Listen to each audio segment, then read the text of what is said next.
Explained by the Billy Meier contacts. Mysteries, myths, legends, conspiracy theories, historical inaccuracies, and more.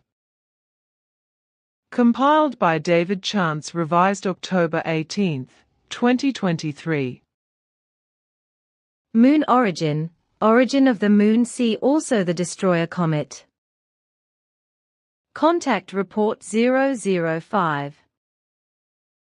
The flood 10,079 years ago, related to the year 1975, was caused by a gigantic comet, which has already caused a lot of damage and has been traversing the universe since time immemorial. We call it the Destroyer, and we know that it has already been racing through outer space for millions of years. Sure, but I am not finished yet, because I want to tell you even more primordial things now. The prehistory of this comet so fateful for the Earth, which also brought the satellite, the Moon over here, the fragment of a small planet from a very distant solar system. The Earth's moon, which originates from a small planet 4.5 million years older than the Earth. It was millions of years ago. Deep in the unknown space, in a space-time shifted solar system of the Milky Way, a solitary star floated far away from the normal orbits of the satellites orbiting the Sun. It was a dark star, devoid of any life, very dangerous in its unpredictable path, into which it had been flung by an immense eruption of its original sun. This was when its original sun burst through all shaking explosions and, in its destruction, partially destroyed the satellites orbiting it or hurled them as dangerous projectiles into the dark space. The sun itself then collapsed into itself and tore a hole in the outer space. Its material pressed itself together with monstrous gavolt and was compressed into a small mass. While the sun, in its normal pulsating state, had a diameter of 11 million kilometers, it now shrank down to a concentration of only 4.2 kilometers. As a result, the material was compressed in such a way that a single cubic centimeter weighed several thousand tons. Since then, it has hovered in space as a dark, gaping hollow, which tears everything within millions of kilometers of its perimeter into itself, whatever it is capable of seizing, and what falls under its spell. The dark star, which got flung away by it at that time, got caught again in a neighboring solar system and orbited it in an unpredictable path. In the field of the force of the huge sun, it orbited the sun's satellites for many millennia, as well as the sun itself, testifying to the fact that it would sometime cause a catastrophe to fall upon the system. Yet still far away from the actual worlds, the dark planet, bare of any life, roamed through space. Powerfully and unapproachably, it drifted through the icy cold of the universe, as an outcast, as a wandering planet, as a stranger in a foreign system, dark, dangerous, and deadly. Within the hold of the far outstretched force arms of the sun, it came closer and closer over the course of thousands of years to the actual area of the system of satellites, which it had already been orbiting for such a long time at an ever-increasing speed. Imperceptibly, however, its course always became narrower and narrower, and year by year the extent of its danger grew. After the thousands of years, it then rushed suddenly and unexpectedly into the closest sphere of influence of the sun and its planets. Like a greedy monster, it emerged from the blackness of the universe and announced deadly destruction. Initially, it was only like a silhouette out of nowhere, but then it was recognized in a hazy and blurred way as a half-dark round disk. Now already illuminated by the reflecting rays of the sun, it approached the orbit of the outermost planet at tremendous speed. But it was still millions of units away from the actual hearth of the peaceful calm, which, though due to its gigantic size, it soon had to transform into a seething hell once it penetrated into the silence of this harmony. But still, some time went by at first, until the giant finally strayed from his path and had moved into the most dangerous proximity. Now already recognizable as a round sphere, the destroyer reflected the sunlight while dragging a fine veil of luminous particles behind it. Still only a few hundred units away from the next worlds, it evoked hellish storms in these, which destroyed large areas that had been cultivated by the human beings peacefully emerging there. With trembling for their arduously gained goods and their already hard lives, they suddenly found themselves exposed to the immense and uncompassionate forces of the universe. Helpless, doomed to be handed over from life to death, they stared out into the sky, to the gigantic wandering planet which raced towards them as a cosmic mortal projectile. It was no more than a question of time before the forces of the cosmos had to unfold their monstrous powers. On the night of the third day after the incursion of the destroyer into the planetary pathways, the middle of the night may just have passed. The drifter from outer space entered the elliptical orbit of the sixth planet. Causing immense cosmic storms, it flung the planet belonging to the orbit a few units off its direction and brought it on a dangerous course towards the sun.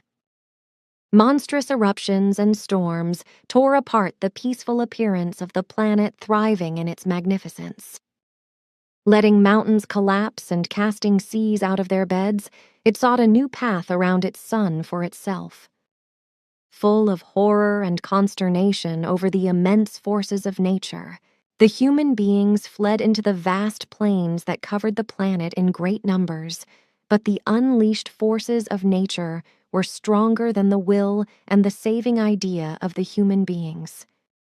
2/3 of the humankind that inhabited the planet was killed and destroyed in the unleashed hell of nature. Wild waters tore away large parts of the mainland, while exploding volcanoes buried vast areas beneath glowing lava and turned them to rubble and ashes. The planet's daily rotation time doubled, and it circumnavigated the sun in the opposite direction. Forced by cosmic determinations, the survivors had to find a new beginning, devoid of any culture, set back to a primordial time of the development. The destroyer, however, continued racing through the system, spreading hell, death, and destruction. It crossed the path of the fifth planet, a world that was about to give birth to first life. Fortunately, at the time of the event, the latter was too far away from the point of crossing its orbital path to be seriously affected. Apart from mighty storms and minor quakes on land and at sea, there were no notable incidents on it. The fourth satellite of the system, however, would find its destruction in the Battle of the Worlds. As the smallest of all satellites, it stoically traversed its orbit. And from the perspective of anticipatory calculations, it had to cross the flight path of the Wanderer exactly when facing it head-on. And that's exactly what happened. It got into the irresistible destructive power of the giant. Like two wild monsters, the two planets raced towards each other, a giant and a dwarf. But before both of them could collide, immense explosions tore the lifeless dead dwarf planet apart.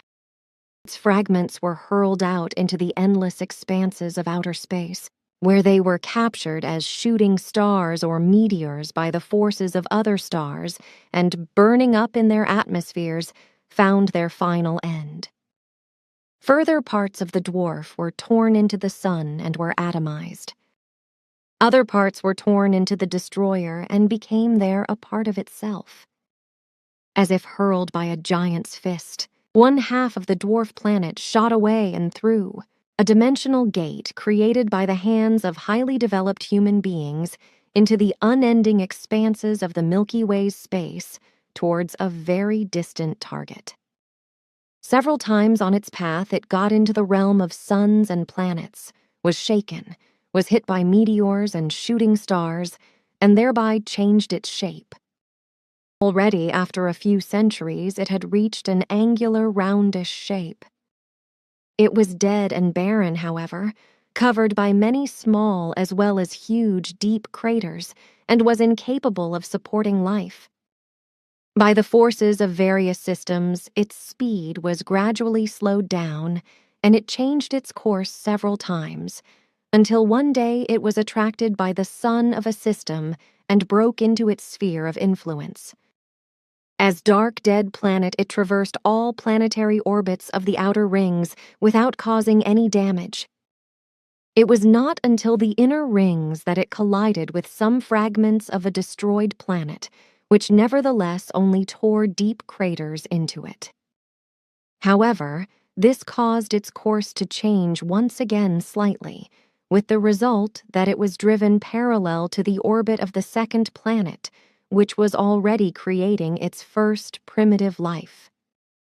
A planet covered by large seas and dense primeval forests, primordial, deadly, and yet gruesomely fantastic. From this point in time, only 34 days were still to pass before the dwarf caught up with the planet, namely the Earth, and was held captive by it. The forces of the planet were sufficient to bind the dwarf to itself and let it circle around itself as a new satellite on an ever-changing elliptical path. Since then, it has orbited the Earth as moon, 4.5 million years older than its mother celestial body. Contact Report 029. Millions of years ago, a giant dark star in another space-time configuration destroyed half a planetary system in many light years' distance from the earthly system. After the destruction of that distant system, the wanderer rushed out into the vastness of space, entered the space-time structure of the Milky Way of the Dern universe, and set course for Earth. By large and small planets and by the sun, it was forced into a new course, which consequently had to bring it again and again into the Sol system. Known as the Destroyer, it stubbornly followed its new course and over the course of millions of years created a firm path for itself. But this orbit often led the Destroyer uncontrollably to planetary systems or other wandering stars or comets, which were pushed off course by its gigantic size or attracted by its attraction and destroyed or abducted. Contact Report 150. The original point of origin of the destroyer is unknown to us, which is why I can only give details on where it found its way into the Sol system. Its origin lies in the old Lyra system where, from time immemorial, the dark planet, called Wanderer at that time, wreaked system-wide destruction and had brought the earthly moon on that course which led it to the Sol system and to the Earth. A fact that may seem incredible, fantastic, and an unusual coincidence to many Earth scientists, but which nevertheless corresponds to the truth. The Earth's moon was torn loose by the destroyer many millions of years ago as a fragment of a planet 4 million years older than Earth is, and thrown out into space, heading for the Sol system, where it was then captured by the Earth as a satellite.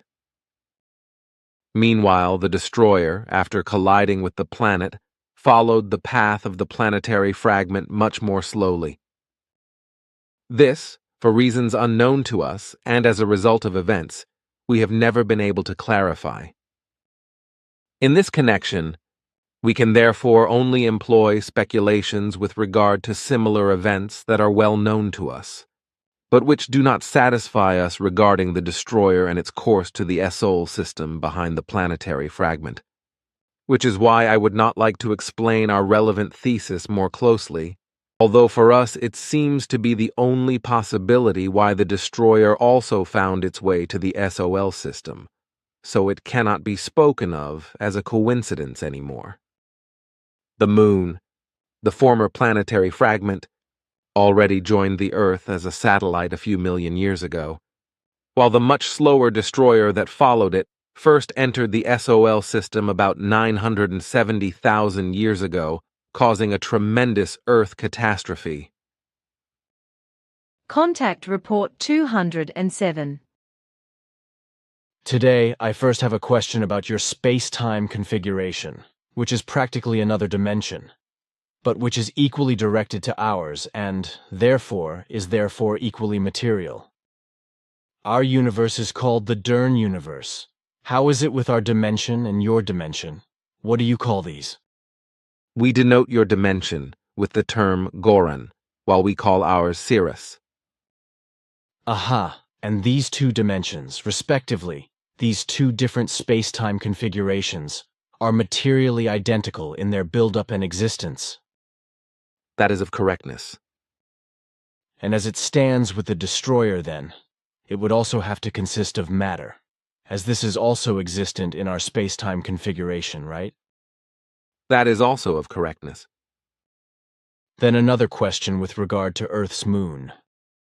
For some time, scientists have maintained that the Earth's moon had its origin in or from the Earth. There is the theory that it had been spun off as an entire block of the Earth, while another theory purports that huge dust clouds, as well as smaller and larger chunks of rock and earth, were spun away from the Earth, and namely by the impact of a massive comet or another planet. The comet or planet involved should have been about as large as the planet Mars, etc. The spun-away material should have collected in the course of time and should have developed into the moon. But in contrast, you explained that the Earth's moon penetrated from your space-time configuration into ours and then into the Sol system, in which it allowed itself then to be captured by the Earth as a satellite. The assumptions of the terrestrial scientists do not correspond to the truth because the origin of the Earth's moon does not trace back to the Earth and, thus also not to a collision or such with a Mars-sized comet or planet.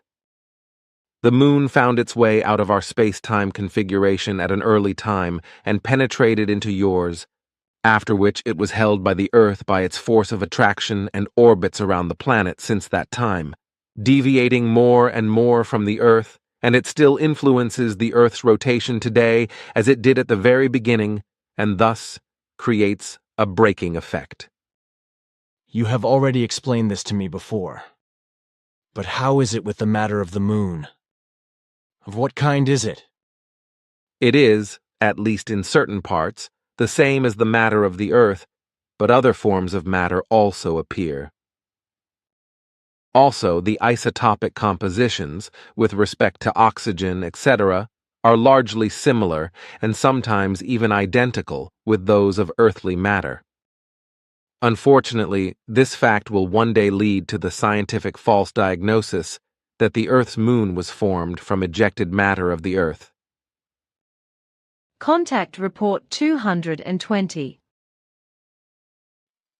About the origin of the moon, which drifted many millions of years ago out of your space-time configuration into ours and was captured by the Earth. The earthly scientists have the craziest ideas, one of which is that a large celestial body from the masses of Mars had already collided with the developing Earth in primeval times, by what means a huge piece of the developing Earth from its early days was torn out or ejected from this, in order to circle around the Earth in the end and firmly settle to form the moon. At the same time, it isn't considered with this crazy assertion that if such a chunk would have actually been ejected from the Earth, just by the collision with a Mars-sized space projectile, then this chunk would have been shot so far out into space by the unimaginable force that it would have sought its own way as a wandering planet through the Sol system, and wouldn't have settled around the Earth. Contact Report 257. Sim Yase told me pretty much at the beginning of our contacts that the destroyer has been doing his mischief in our solar system since time immemorial and destroyed about 22 million years ago or so old homeworlds of the Lyrans. To my knowledge, however, these lay in a different space-time structure, shifted by a fraction of a second to our space and time. How is it there that the destroyer came after the destruction work with the old Lyran urn into our space-time structure? The destroyer then broke through a space-time barrier created by the ancient Syrians, as we still use it today, but in a modernized form, as you would say. At that time, these passage or dimensional gates, as we call them, were constructed in such a way that they opened as soon as any object approached. This also happened as the destroyer approached, who, through unfortunate circumstances, came to one of these dimensional gates, shot through and entered this, your space-time continuum, then found his way into this solar system. Today, this would no longer be possible, because our passage gates from one dimension to another or to the Dal universe have already been constructed and secured for several million years in such a way that they are probably constant in one place, but only open in response to very specific impulses emitted by our spacecraft. So today it would no longer be possible for a world body to pass unintentionally through one of our many dimensional gates. Contact Report 467. The destroyer, which came out of our space-time structure through a dimensional gate into your space-time structure and caused a lot of trouble in it, which is why we removed it from the Sol system some years ago and made it harmless. Contact Report 528. Then another question, this time about the Earth's moon, which looks very different on the backside than on the side facing the Earth. On the backside, everything is covered by plateaus, while on the side facing us, there is somehow a rounded plain full of impact craters. There must be a reason for this. The moon is not from the Earth, as our scientists claim, but from your space-time structure, and it came into our space-time structure as a result of a cosmic catastrophe, and through an artificial dimension gate, where it was held by the gravity of the Earth. This is indeed the case, as Quetzal explained, and there is also a reason why the back of the Earth's moon is designed differently from the front visible from Earth. When a cosmic catastrophe occurred in our space-time structure at an early time, a second, smaller moon collided with the larger one, which then, as Quetzal explained, found its way to Earth as today's Earth-moon. During the collision, the smaller moon affected one side of the larger moon in such a way that a huge plateau landscape was formed. When this moon was then held by the force of the Earth, its rotation came to a halt, with the side of the plateaus facing away from the Earth and the crater side towards the Earth coming to a standstill. And how is it possible that the two moons were not shattered in the collision? I do not understand. They were twin moons rotating around their planet in the same orbit close to each other, the smaller one having a slightly higher speed than the larger one. When the smaller moon was forced into a parallel orbit by the catastrophe caused by a dark planet and thus into the area of the larger moon, a collision was the result. So the smaller moon collided at a slightly higher speed on one side of the larger moon, disintegrated and formed the plateaus, while the other side, which was covered with craters, remained untouched. Simply and clearly stated, I can imagine something underneath. But what about the craters that you see from Earth? Are there not some that were formed when the satellite, which was found here, was already orbiting the Earth as an Earth-moon? It would be very strange if this had not happened during all the time of its existence as an Earth satellite. Contact Report 721.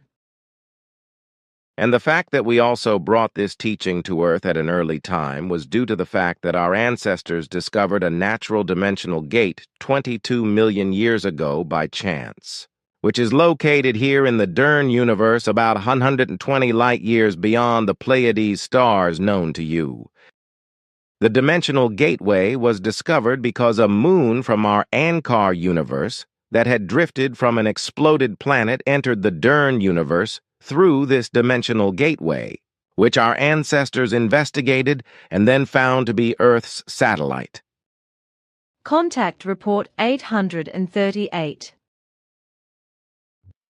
I think you mean our Earth-Moon, which our clever astronomers, etc., still claim emerged from the Earth when a huge space projectile crashed into the Earth, and consequently this then created the Moon.